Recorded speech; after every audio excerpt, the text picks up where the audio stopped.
लाहौर की मुकामी अदालत ने लाहौर मास्टर प्लान केस में चौधरी परवेज इलाही की जिस्मानी रिमांड की इस्तदा मुस्तरद कर दी है। मजीद जानते हैं डॉन न्यूज के नुमाइंदा अली वकार से। अली वकार, बताइएगा समात में क्या कार्रवाई हो रही है?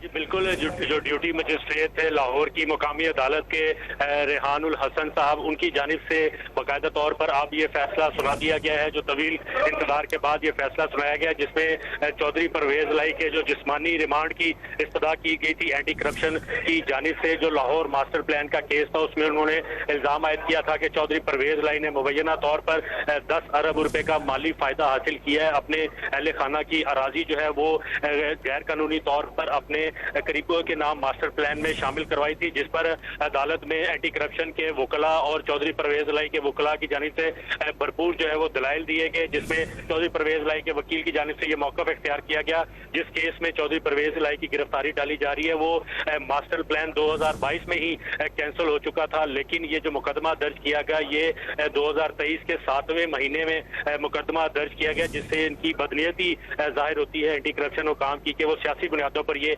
केस बनाना चाहते हैं। ताहम एंटी करप्शन हुकाम की जानिब से ये मौक़िफ़ इख्तियार किया गया था कि चौधरी परवेज इलाही की जानिब से जो कंसल्टेंट कंपनी थी, जो गैर मुल्की कंपनी, उसका जो लेटर है वो जो जालसाजी से इस्तेमाल किया गया था, लेकिन एंटी करप्शन की इस्तदा को अब मुस्तरद कर दिया गया है और उनको मुकदमे से डिस्चार्ज कर दिया है। ताहम एंटी करप्शन की जो टीम है उनका ये कहना है कि वो चौधरी परवेज इलाही को अडियाला जेल से जो है वो एक रोजा राहदारी रिमांड पर लेके आए थे, इसलिए उनको वापस अब हम अडियाला जेल लेकर रवाना होंगे। चौधरी परवेज इलाही को केस से डिस्चार्ज कर दिया गया। तफसीलात दे रहे थे अली वकार, आपका बहुत शुक्रिया।